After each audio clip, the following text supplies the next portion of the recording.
Irmãos, nós estamos em Marcos capítulo 7. É isso, né? Marcos capítulo 7. E eu dividi o capítulo em 3 partes para apontar para os irmãos aí algumas lições importantes no capítulo, antes de irmos para o capítulo 8. E eu dividi assim,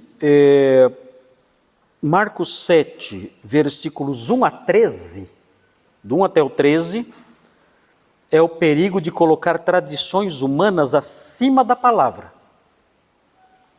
Então esse é o título desse período, de 1 a 13. O perigo de colocar tradições humanas acima da palavra. Acho que toda vertente cristã tem essa tentação de colocar tradições acima da palavra. Tem a Igreja Católica que aí ela já assume isso mesmo, né? A Igreja Católica assume abertamente que a tradição é a autoridade. Então, se você lê a Bíblia e você entende de um jeito, eles vão dizer, olha, o que você entende não interessa. O que interessa é como a tradição interpreta isso aqui. E então você tem que se sujeitar à interpretação dada pela tradição, porque a sua interpretação não vale nada. Você pode dizer, mas essa interpretação da Igreja Católica, ela é falaciosa, ela é fantasiosa, não tem nada nesse texto que indica isso. E eles vão dizer, não, mas esse é o entendimento autorizado. Você não pode ter um outro entendimento. Recentemente eu ouvi um padre falando a prova bíblica de que Maria não tem pecado. Que Maria nasceu sem pecado e nunca teve pecado. E a prova bíblica é a seguinte: o anjo disse para ela, salve, cheia de graça. Então, já que ela é cheia de graça, então não tem nem espaço para o pecado, porque é tanta graça. Então ela não tem pecado porque ela é cheia de graça. Então você olha e fala, mas isso não é uma interpretação, isso é uma zombaria. Você está zombando da nossa cara. Porque há várias razões, né? Primeiro porque o texto não diz que ela é cheia de graça. Essa é uma tradução errada. O texto diz que ela foi muito agraciada. Ou seja, ela não tem graça para dar. Ela recebeu muita graça, ela foi muito favorecida. E as outras duas únicas, tem 2 lugares só na Bíblia que usam a expressão cheio de graça. É João 1, que fala que o verbo se fez carne, vimos a sua glória, como a glória do unigênito do Pai, cheio de graça. Mas é outra expressão diferente daquela que é usada em Lucas pelo anjo. Aí sim é cheio de graça. E o segundo lugar é Atos 6, que fala que Estevão era um homem cheio de graça. Então Estevão não tinha pecado? Então é uma interpretação tola, absurda, não tem o menor sentido isso.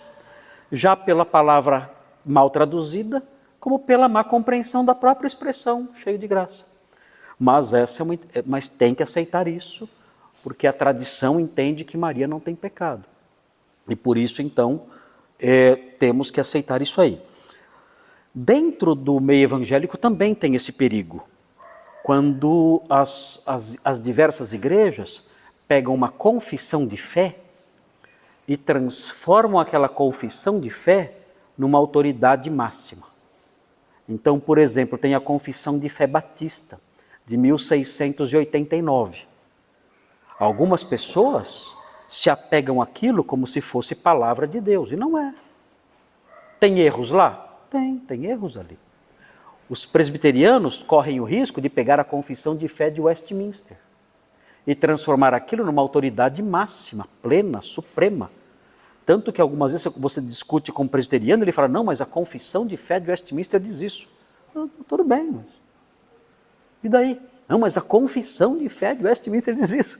Falo, ok, eu respeito muito a confissão de fé de Westminster, é muito boa, mas ela não é a palavra de Deus. Ela não é autoridade para você mostrar para mim e dar carteirada com ela. Não dá para ser assim. Recentemente tem tido debate sobre o Sínodo de Dort.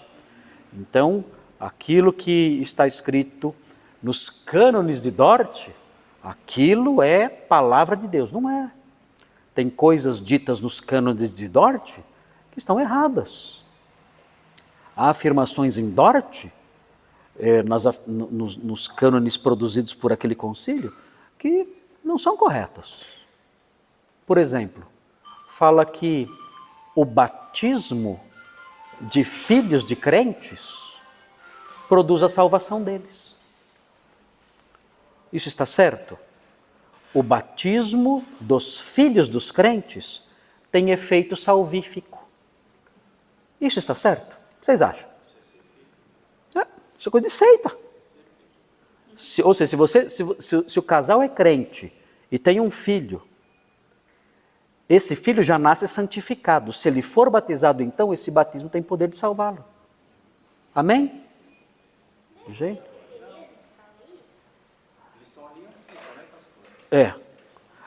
Assim, os presbiterianos, eles falam uma coisa um pouquinho diferente. Não fala que o batismo... Os presbiterianos não falam que o batismo da criança salva. Não fala isso. Então, são coisas que você olha e fala, mas isso está errado. Você não pode crer nisso. Já pensou, seria bom, né? Eu não teria que me preocupar com a salvação do meu filho, com a evangelização do meu filho. Bastaria ter o bebê, batizaria o bebê, está salvo. Pronto. A não ser que eu creia que a perda da salvação vem depois. Mas aí é outro erro. Se a criança não crer em Jesus, ela perde a salvação. Aí é outro erro. Então perde a salvação? Então piorou tudo. Então são coisas estranhas que estão na tradição evangélica, na tradição protestante. E muitos se apegam a isso como se fosse inerrante e infalível. Isso é errado. Isso é errado. A tradição evangélica e protestante é boa, mas não é palavra de Deus. Se alguma coisa ela diz que não se harmoniza com a palavra de Deus, eu vou fazer o quê? Dizer não para ela. Essa tradição está errada. Então, nós corremos esse risco. E aconteceu isso nos dias de Jesus. Nos dias de Jesus, nós vimos os versículos 1 a 13 de Marcos 7, mostrando isso aí. Nós olhamos até, vamos ler até o 13, mas nós já olhamos até os versículos 1 a 5, nós já ouvimos. Aí vem o restante. Vamos ver então o que diz. Ora, reuniram-se a Jesus os fariseus e alguns escribas vindos de Jerusalém. E vendo que alguns dos discípulos dele comiam pão... Não, está certo. Comiam pão com as mãos impuras, isto é, por lavar, pois os fariseus e todos os judeus, observando a tradição dos anciãos, não comem sem lavar cuidadosamente as mãos. Quando voltam da praça, não comem sem se aspergirem, e há muitas outras coisas que receberam para observar, como a lavagem de copos, jarros e vasos de metal e camas. Interpelaram-nos os fariseus e os escribas: por que não andam os teus discípulos de conformidade com a tradição dos anciãos, mas comem com as mãos por lavar? Respondeu-lhes: bem profetizou Isaías a respeito de vós, hipócritas, como está escrito: este povo honra-me com os lábios, mas o seu coração está longe de mim. Em vão me adoram ensinando doutrinas que são preceitos de homens, negligenciando o mandamento de Deus, guardais a tradição dos homens. E disse-lhes ainda: jeitosamente rejeitais o preceito de Deus para guardardes a vossa própria tradição. Pois Moisés disse: honra teu pai e a tua mãe, e quem maldisser a seu pai ou a sua mãe, seja punido de morte.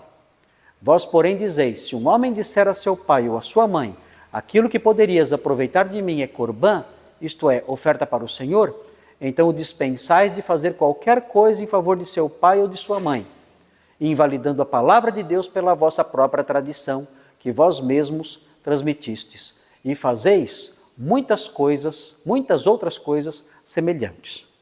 Então nós vimos aí até o versículo 5, nós olhamos até o versículo 5, e eu disse para vocês que os versículos 3 e 4 provam que o Evangelho de Marcos foi escrito para leitores gentios. Lembra que eu falei isso?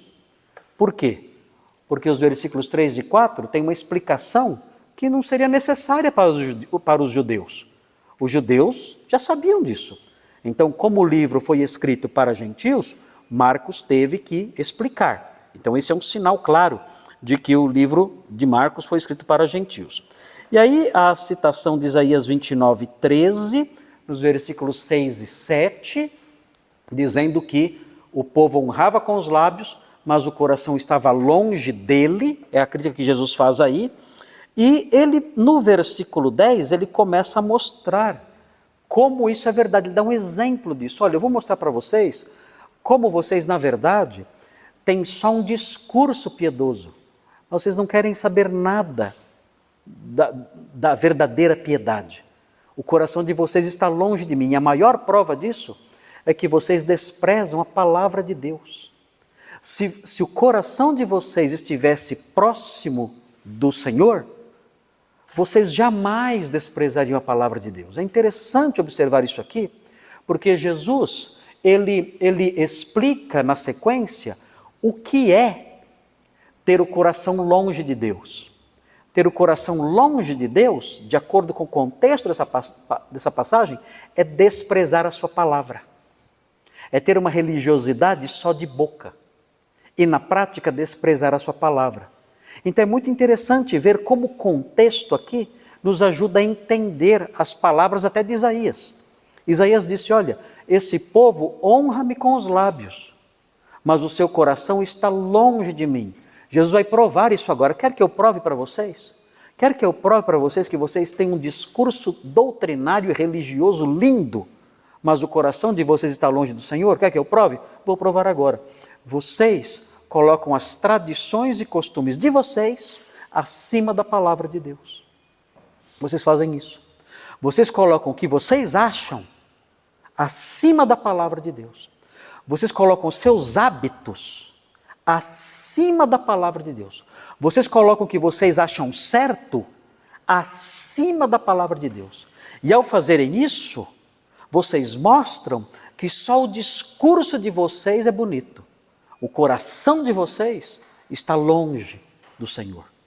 É muito interessante observar isso. Como eu sei que alguém tem o coração longe do Senhor? Simples. Se a pessoa despreza a palavra de Deus e coloca o que ela acha acima dela, aí temos uma pessoa que está longe de Deus. Por mais que ela venha à igreja, faça tudo que ela acha, as obrigações religiosas dela, tudo bonitinho, sem problema. Ela é lindo, mas se ela coloca o que ela pensa, seus costumes e tradições acima da palavra de Deus, se ela despreza a palavra de Deus, se ela anula a palavra de Deus, o coração dela está longe do Senhor. É um teste importante a se fazer. E ele então fala sobre isso, ele dá esse detalhe. Ele diz o seguinte, versículo 10. Pois Moisés disse, honra a teu pai e a tua mãe. E quem maldisser a seu pai ou a sua mãe, seja punido de morte. Jesus conhece a Bíblia de cor e ele cita Êxodo 20, 12 e Êxodo 21, 17.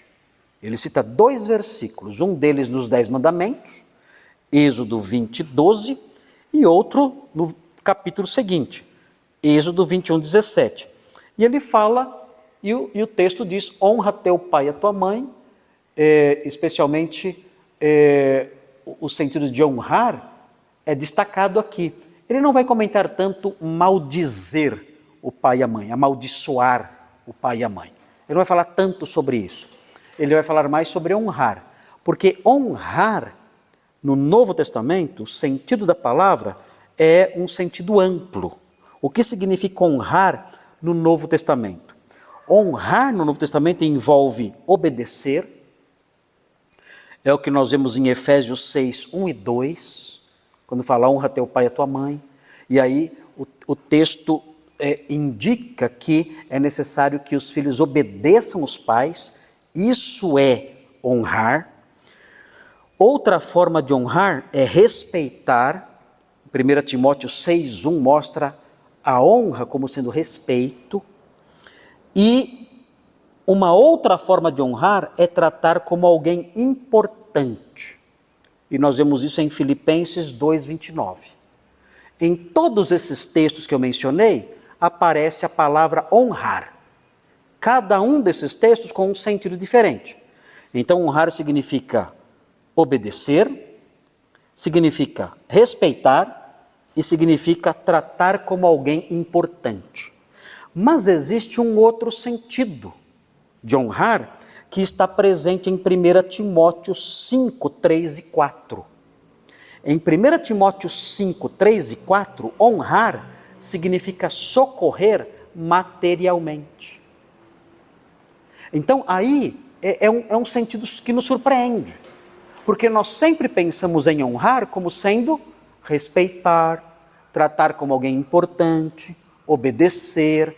Tudo isso é honrar. Estou respeitando a pessoa, estou tratando como alguém digno, estou obedecendo, isso é honrar. Mas nós aprendemos que no Novo Testamento, honrar tem esse quarto sentido, que é socorrer alguém materialmente. É quando Paulo fala, honra as viúvas que são verdadeiramente viúvas. Como assim? Respeitar as viúvas que são verdadeiramente viúvas? É esse o sentido? Não. O contexto da passagem, 1 Timóteo 5, 3 e 4, o contexto da passagem destaca a ajuda material. Então a viúva que não tem, ela já não tem marido, é viúva, e ela também não tem filhos. Quem é a verdadeiramente viúva? É a viúva que não tinha filhos, ela não tinha nem maridos, nem maridos não podia ter mesmo, né? Não tinha nem marido e nem filhos.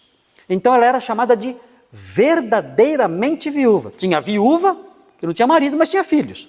Essa não precisava a igreja ajudar porque os filhos ajudavam. Mas tinha a verdadeiramente viúva, que não tinha marido nem filhos. Essa aí, Paulo diz, honra essa mulher. Ela não tinha socorro de ninguém. Então era necessário ajudá-la materialmente. E o apóstolo Paulo então até diz, olha, já as que têm filhos, eles que aprendam a sustentá-la, porque quem não socorre os seus é pior do que o descrente. Então, quando o texto aqui fala honra teu pai e a tua mãe, Jesus tem em mente inclusive a ideia de socorrer materialmente. Essa é uma forma de honrar que ele tem em mente aqui. Como é que eu sei que essa forma de honrar está na mente de Jesus? Pelo que ele fala a seguir. O que ele fala a seguir mostra que a tradição dos anciãos estava ensinando a desonrar os pais e as mães. Como? Não dando ajuda na hora que era necessário. Então veja a sequência aí. Vós, porém, dizeis, a Bíblia diz, honra teu pai e tua mãe. Vós, porém, dizeis, se um homem disser a seu pai ou a sua mãe, aquilo que poderíeis aproveitar de mim é corbã. O que era corbã? Corbã é dádiva, dom. Isso é corbã. No caso aí, era um dom, uma dádiva oferecida a Deus. Falou assim, olha, todo o dinheiro que vocês poderiam receber de mim como ajuda, na velhice de vocês, eu estou consagrando a Deus. Então, se um homem fizer isso, olha só, então o dispensais de fazer qualquer coisa em favor de seu pai ou de sua mãe. Se ele disser isso, ele não precisa mais socorrer o pai e a mãe, se os pais precisarem. Os velhinhos podem ficar sem o amparo dele, ele está livre da obrigação, do mandamento. Então, olha o raciocínio. A tradição estava acima da palavra. Gente, é descarado. É uma coisa descarada. E é interessante, eu olhando nos meus comentários bíblicos, né, eu tenho um comentarista batista do século passado, o nome dele é A.T. Robertson. Eu gosto muito das coisas, dos comentários dele, porque ele faz comentários gramaticais também. Então é um dos comentaristas que eu sempre examino. E ele fala o seguinte, ele fala assim, os rabinos, na verdade, permitiam que a mera fala desta palavra, ou desta frase, né, por um filho maldoso, eles permitiam que essa mera fala impedisse o uso do dinheiro para o sustento do pai e da mãe. Ou seja, ele não precisava dar o dinheiro para o templo. Bastava ele falar. Se ele só falasse, sem dar nada para o templo. É oferta ao Senhor. Ok. Mas ele não dava oferta. Só o fato dele falar, isso já o desobrigava. Dá para acreditar? Só de dizer. E pior, o A.T. Robertson, ele fala o seguinte: eles não apenas justificavam a trapaça do filho, que era um trapaceiro, é claro, mas sustentavam que ele ficava, na verdade, proibido de usar o dinheiro para ajudar os pais. Se ele mudasse de ideia, dissesse, não, agora eu quero ajudar. Não, você está proibido de usar esse dinheiro para ajudar seus pais. Você está proibido. Ele era proibido. Gente, Jesus aqui está sendo bonzinho, porque a coisa era muito pior. E vai piorar. E vai piorar. Olha o que o A.T. Robertson menciona aqui. Ele fala o seguinte: por outro lado, esse filho poderia usar tais recursos para si mesmo. Ele, olha só, se ele dissesse, essa oferta é oferta ao Senhor, então o que acontecia? Ele podia não dar a oferta e continuar desobrigado a ajudar os pais. Ele era proibido de dar o dinheiro para os pais, mas ele podia usar o dinheiro para si sem dar o dinheiro para o templo. Ele podia usar na farra se ele quisesse, na bagunça, para si ele podia usar, mas não podia dar para os pais. O que vocês acham dessa tradição? Tudo isso invalidando a palavra de Deus. O texto fala na sequência, versículo 13, invalidando a palavra de Deus pela vossa própria tradição, que vós mesmos transmitistes e fazeis muitas outras coisas semelhantes. Vocês invalidam. Invalidar aqui significa anular. Eles anulavam a palavra de Deus, tornavam sem efeito, dizendo, ó, esse mandamento não vale nada, esse mandamento está cancelado, no caso desse moço. Por quê? A tradição liberou ele fazer outra coisa. E Jesus mostra isso e fala, isso é uma prova de que o coração de vocês está longe de mim, está longe do Senhor. Vocês não preservam a palavra de Deus, vocês cancelam a palavra de Deus. Vocês sabem de algum exemplo? Conhecem algum exemplo que possa mostrar isso nos dias atuais? Pastor, eu não sei se vai ser o cancelamento da palavra de Deus, mas do lugar onde eu vim, o homem é proibido usar bermuda, né? Só que a mulher pode usar saia no joelho. Então o homem é proibido mostrar do joelho para baixo das pernas e a mulher não. A mulher Isso encaixaria?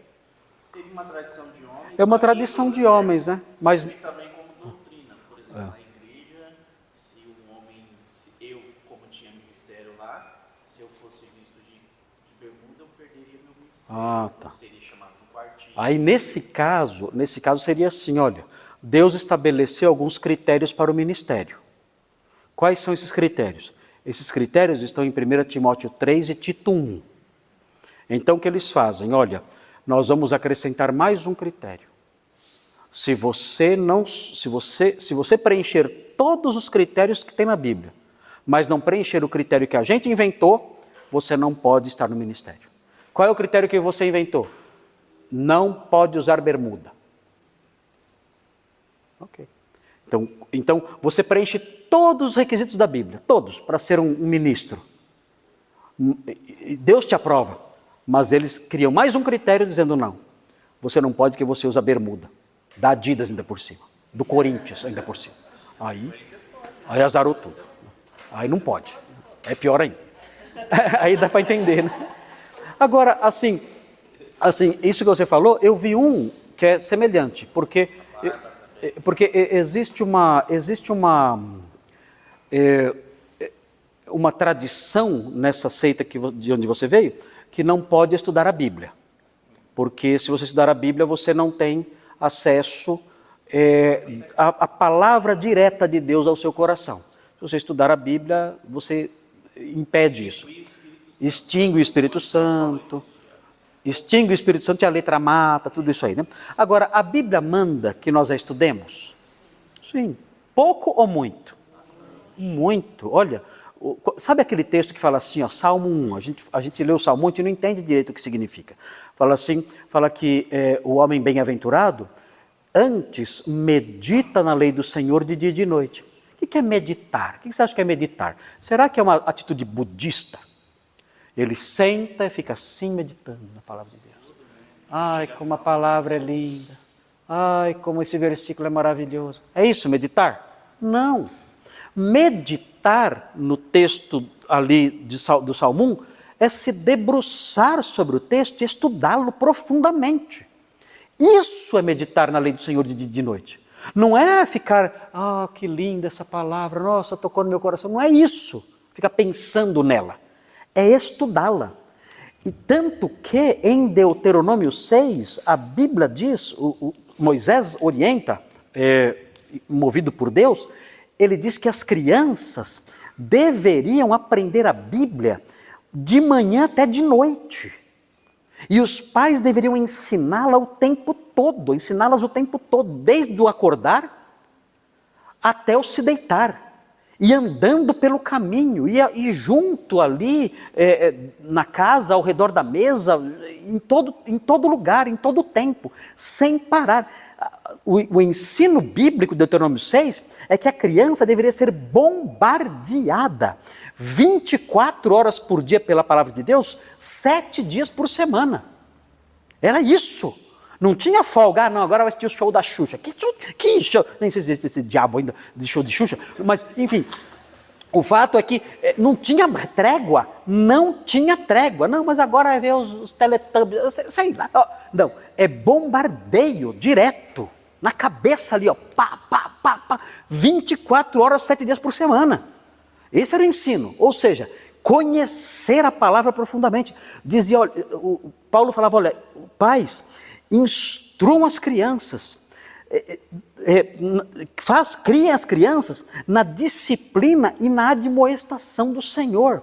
E mais, Pedro fala, olha, vivam a vida comum do lar com entendimento. A palavra que aparece ali, que é traduzida como discernimento, é conhecimento. Conhecimento do quê? Conhecimento do quê?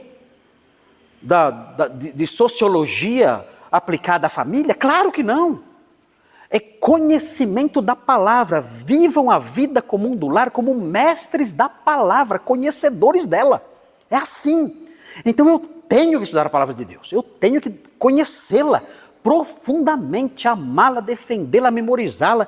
O texto de Provérbios fala, eu escondi a tua palavra no meu coração para não pecar contra ti. Eu tenho que memorizá-la, conhecê-la, estudá-la profundamente. Então, esse é o ensino bíblico. Mas o que diz a tradição dessa seita?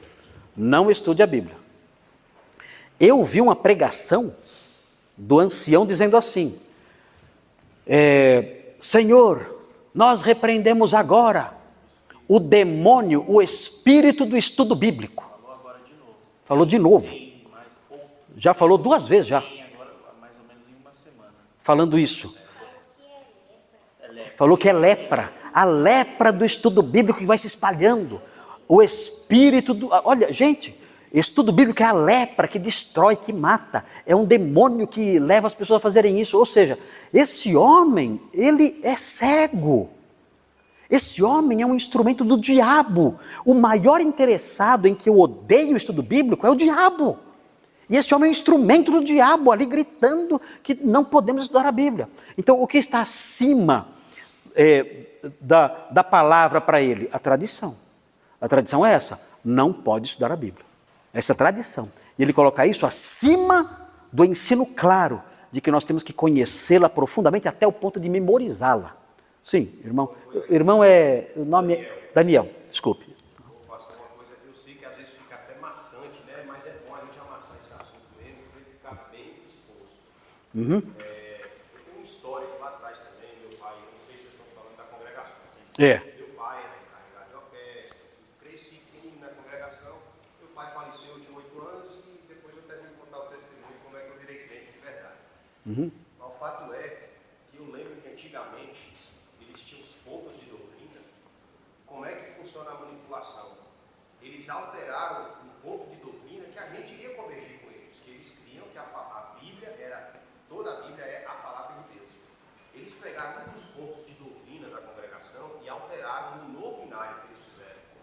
Cremos na palavra, na Bíblia, como contendo a palavra de Deus. E eles usam esse artifício para quando o ancião quer falar, como eu já ouvi, né?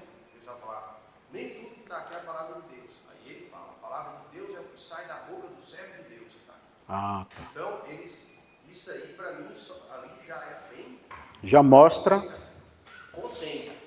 Está lá. É que o pessoal, às vezes, que está lá, passa desapercebido nisso. A Bíblia contém, mas o que eu falo é. É assim, né? A Bíblia contém, mas o que eu falo é. Então coloca mais uma vez a visão humana acima da palavra. Honra com os lábios, mas o coração está longe. Obrigado, irmão. É a campeã? Ela afirma isso expressamente. E ali, Vivian. Eu lembrei do exemplo da igreja evangélica ao governo geral, assim, que é a questão de você não expulsar membros insubordinados à palavra.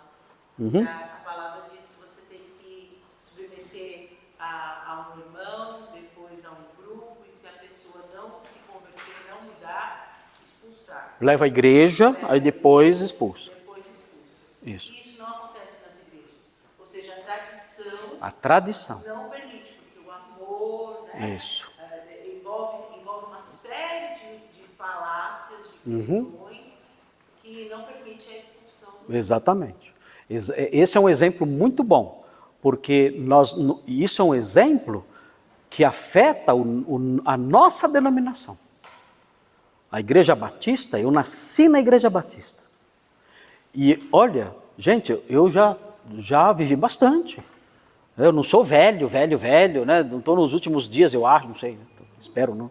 Mas eu já vi muita coisa. Eu nasci na Igreja Batista. A primeira igreja, eu nasci numa igreja chamada Igreja Batista em Vila Prudente, aqui na Zona Leste. Depois eu fui para uma igreja, fiquei vários anos lá, nasci lá e fiquei vários anos lá, cresci lá, tudo mais. Depois eu fui para uma igreja chamada Igreja Batista do Parque São Lucas, tudo Zona Leste. E fiquei lá até a minha adolescência, fui batizado nessa igreja, tudo. Depois eu fui para a Igreja Batista do Ipiranga, Zona Sul. Fiquei lá até os meus 19 anos. Aí depois fui para a Palavra da Vida, onde eu fiquei num regime de internato por 5 anos. Aí eu frequentava a Igreja Batista de Atibaia, onde depois eu me tornei pastor. Mas assim, a minha trajetória todinha, ao longo de toda a minha vida, foi na Igreja Batista. Depois que eu me formei, antes de me tornar membro de Atibaia, eu me tornei membro da Igreja Batista de Perdizes, aqui em São Paulo. Então eu conheço o meio batista a vida inteira. E eu nunca vi, nunca eu vi a disciplina de Mateus 18 ser aplicada em ninguém. Nunca.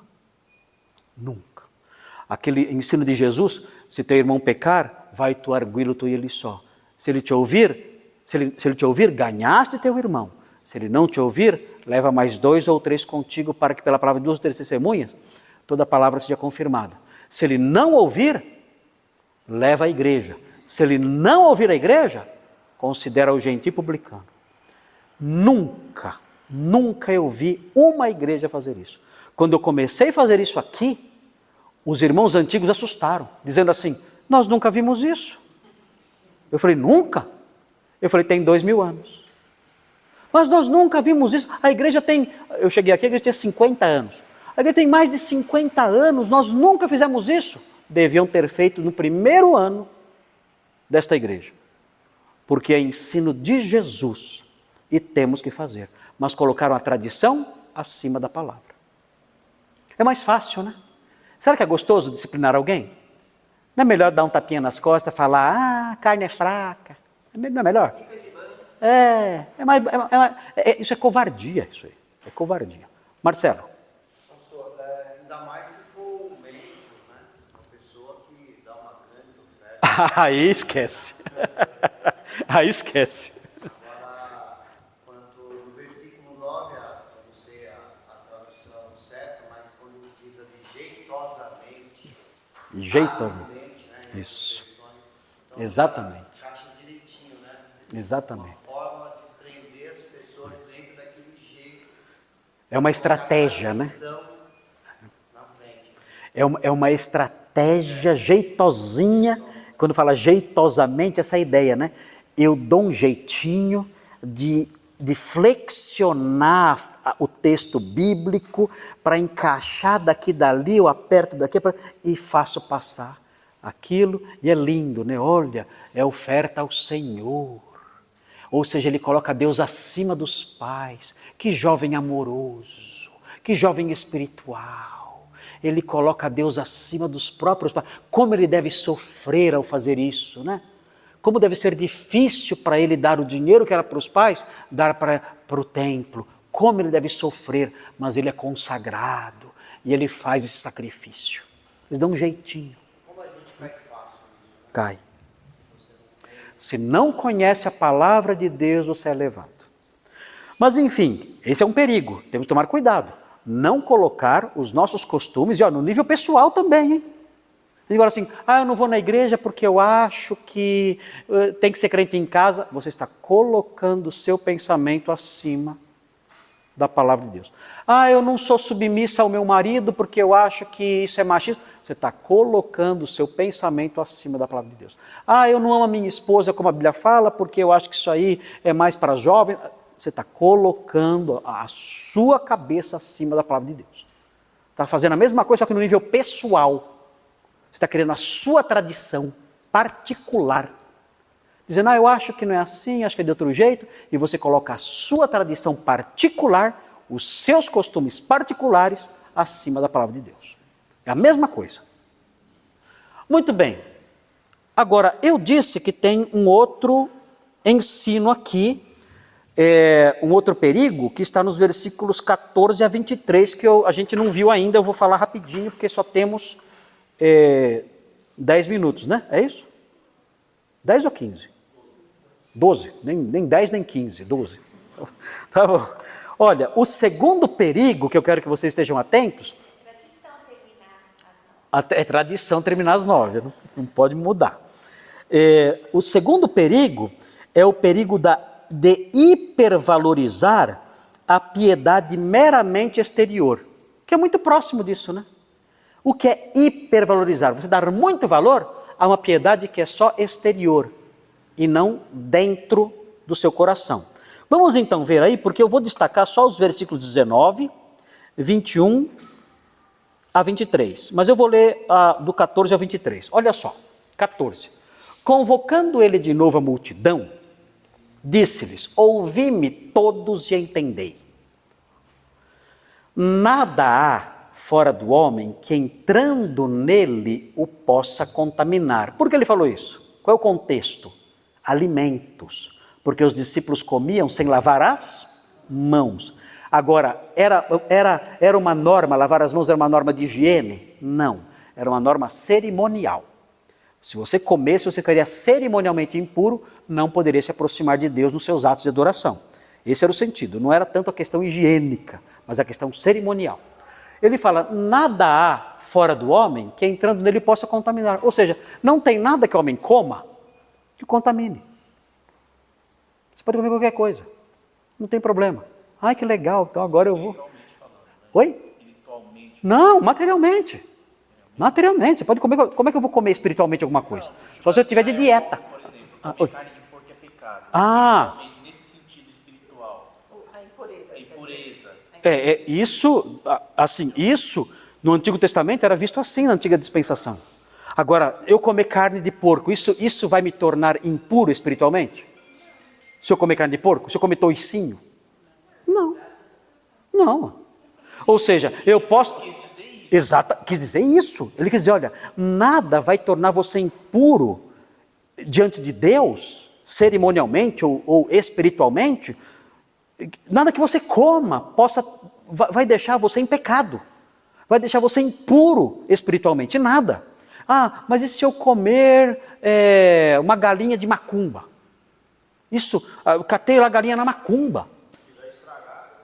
Se estiver estragada, aí você vai ficar impuro no âmbito físico, né? vai fazer mal para você. Agora, se eu pegar uma galinha que está lá na macumba e fazer uma galinhada, isso não... Ele está dizendo aqui, ó, nada que entra no homem pode contaminá-lo, nada. Então, isso aqui, gente, Jesus falou isso aqui, é uma revolução no judaísmo. É por isso que o judaísmo não aceitou Jesus. Porque o judaísmo tinha tanta restrição alimentar, mas tanta, não podia comer nada. Tinha um monte de restrição. Não podia comer nem morcego. Bom, eu nunca comi, nem quero comer. Mas na lista, tinha até coisas absurdas. Não era para comer morcego.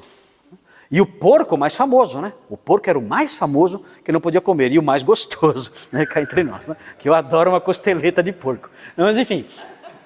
Mas olha só. Ele fala, mas o que sai do homem é o que o contamina. E aí depois ele vai dizer o que é que sai do homem. Ele vai fazer uma lista do que sai do homem. Então é muito interessante isso aqui. Porque um monte de bobagens que há no meio religioso vai para o lixo. Num versículo como esse. Por exemplo, o católico não come carne na quaresma. Por quê? Porque eu fico em pecado. O quê? Pode comer a carne se quiser na quaresma. Não tem problema. Só come bacalhau. Que bobagem é essa? É tradição. Mais um lixo para jogar fora. Então, bobagens. E aí continua. 16, se alguém tem ouvidos para ouvir, ouça, né? Tem uma variante textual aí. 17. Quando entrou em casa, deixou na multidão, os seus discípulos o interrogaram acerca da parábola. Eles eram judeus. Peraí, Senhor, vem cá. Vem cá. O Senhor está falando tudo simbólico, né? Tudo simbólico, né? Nada disso. Jesus fica impressionado, né? Então ele disse, assim vós também não entendeis. Os discípulos eram difíceis de entrar na cabeça, né? Jesus era muito paciente. Né? Olha só, não compreendeis que tudo o que de fora entra no homem não o pode contaminar, porque não lhe entra no coração, mas no ventre, e sai para lugar escuso. E olha o finalzinho, a observação de Mateus. De Marcos. De Marcos e de Pedro, né? Porque Marcos escreveu com a orientação de Pedro, né?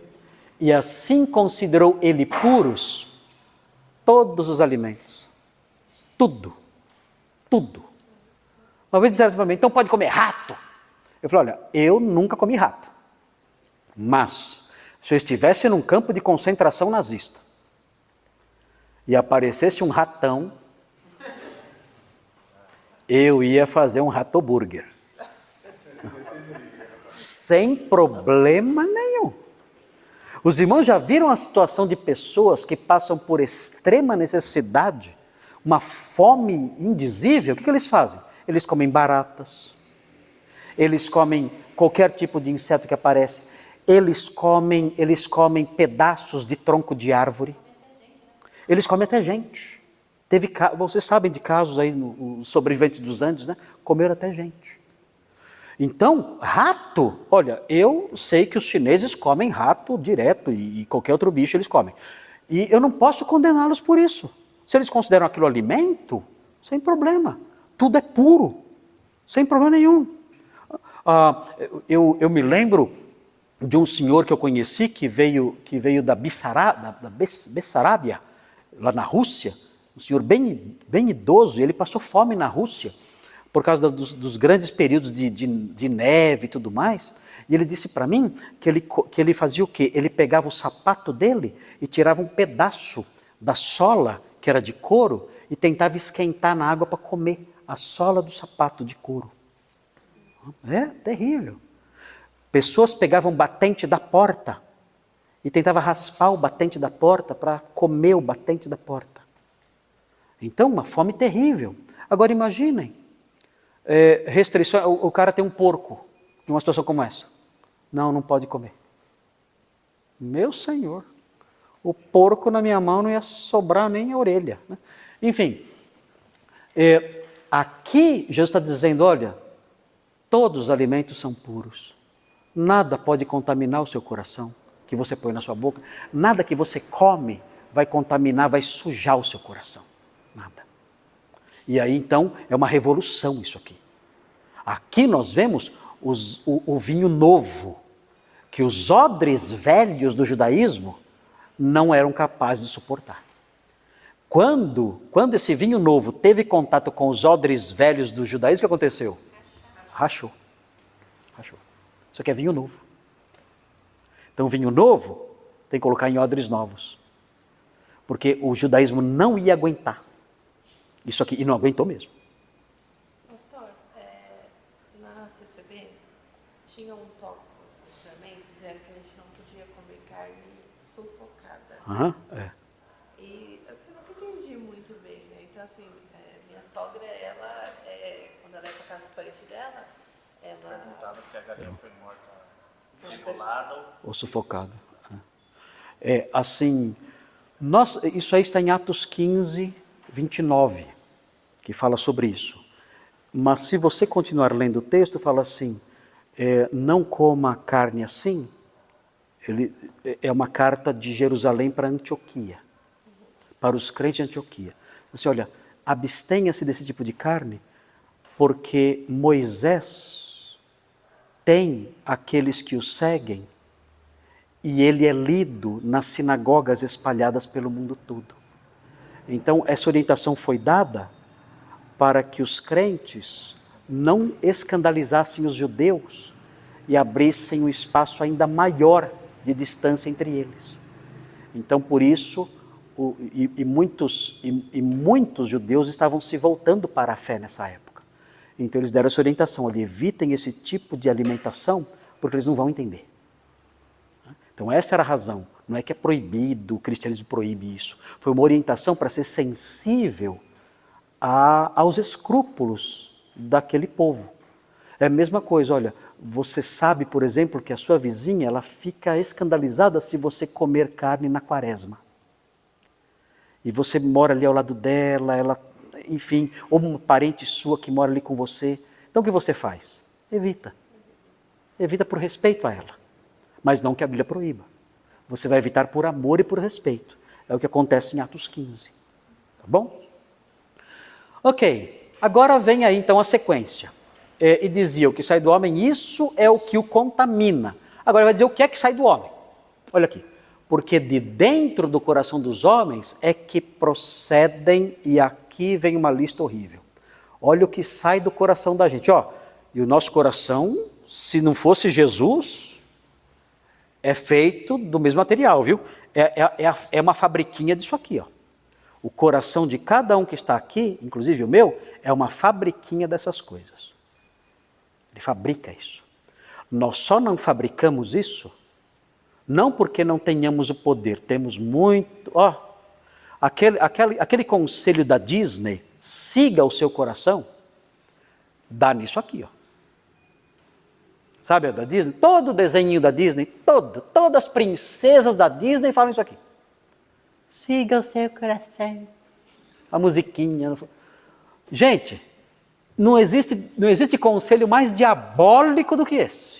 Não existe. Satanás botou isso na boca de todos os personagens da Disney. Siga o seu coração. Porque onde vai dar? Dá nisso aqui. Ó. Todos aqui. É que nosso coração, o Espírito Santo transformou e ele nos refreia. Mas se você não ouvir a voz do Espírito Santo, a palavra de Deus, e der espaço para a sua natureza agir, é nisso aqui que vai dar. Olha só. É do coração dos homens que procedem os maus desígnios.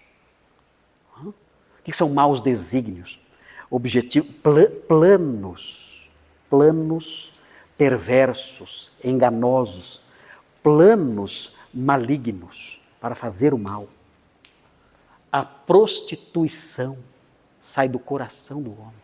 Os furtos, os homicídios, os adultérios, a avareza, as malícias aqui, ele colocou malícia, mas a palavra é poneros.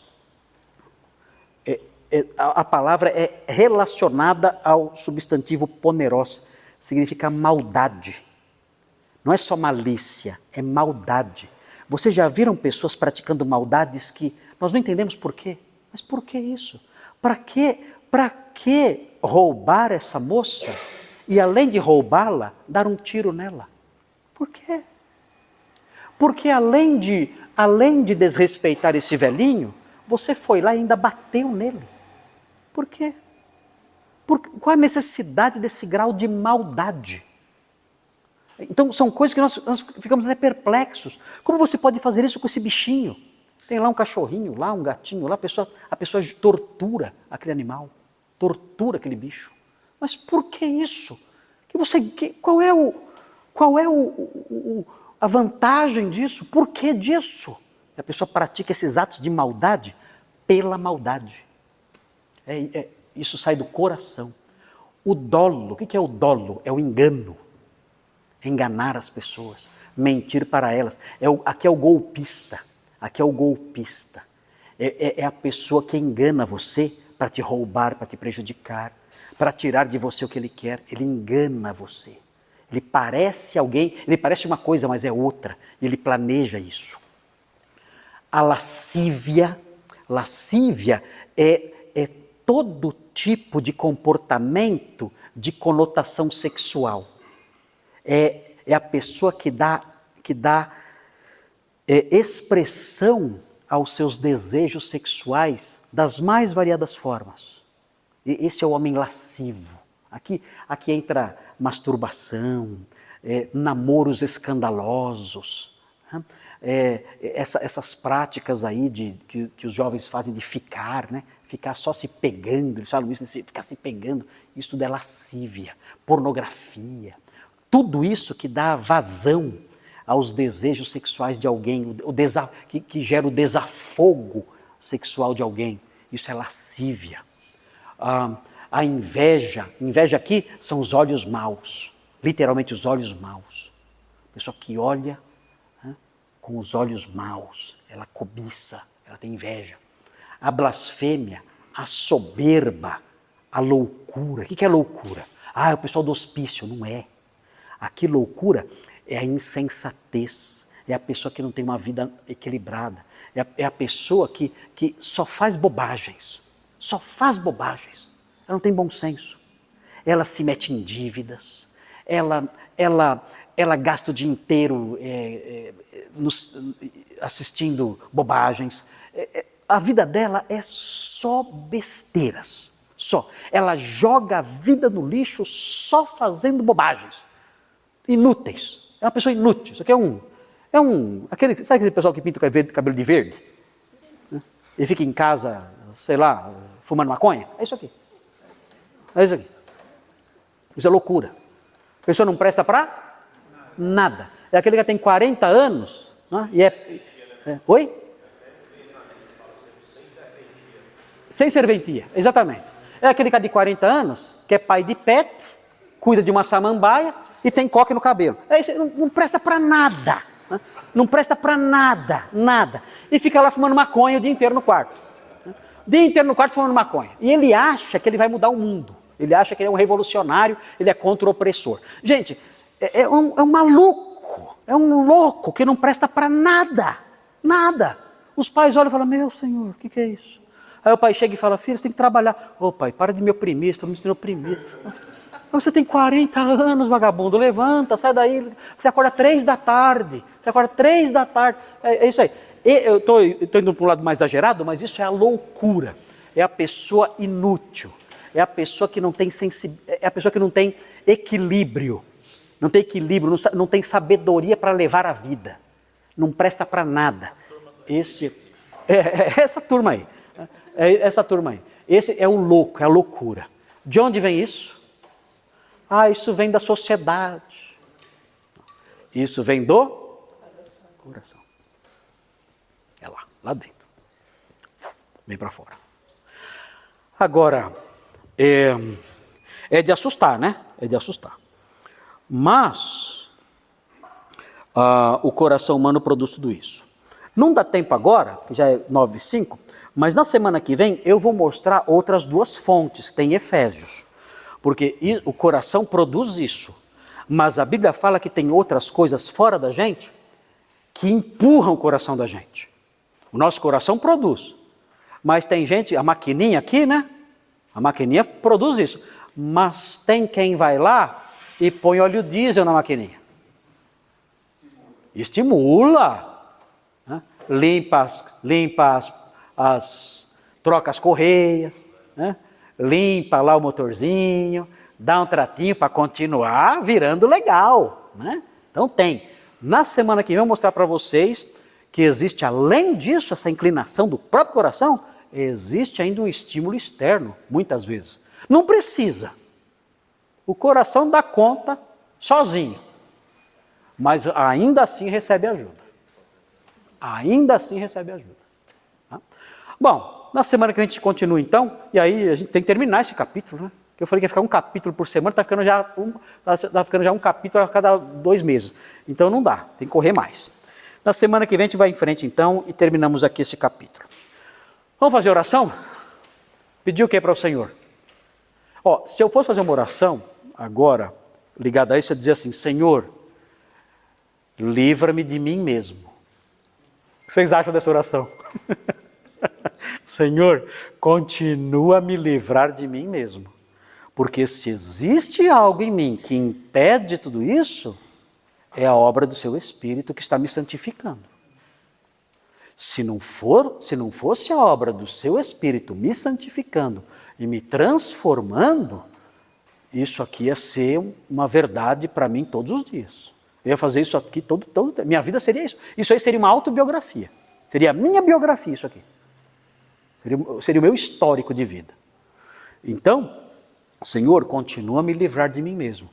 Porque eu sei que a parte da sua graça, o meu coração é capaz disso tudo aqui. É capaz de fazer tudo isso e muito mais. Porque essa lista não está completa não. É que Jesus foi seletivo na lista. Mas a lista não está completa. Tem muito mais coisas que o nosso coração pode produzir se a graça de Deus não atuar em nós. Vamos então pedir isso ao Senhor, que Ele continue a nos ajudar, nos proteger de nós mesmos e realizar a sua obra em nós. Senhor Deus, obrigado por esse texto maravilhoso que nos ensina, Senhor, acerca do perigo do apego à tradição, colocando-a acima da palavra, e do perigo da piedade que é só exterior e que não cuida do coração. Santo Pai, tem misericórdia de nós, porque essa lista nos assusta. E sabemos que o nosso coração é capaz de produzir tudo isso. Não fosse a sua graça atuando em nós e nos protegendo. Agradecemos porque um dia fomos convertidos, o Senhor passou a habitar em nós por meio do seu Espírito, e isso, ó Deus, nos transformou e neutralizou o poder desse coração perverso. Mas sabemos, ó Deus, que se nos afastarmos do Senhor e darmos espaço para a carne, nós podemos produzir tudo isso numa semana, ou menos até.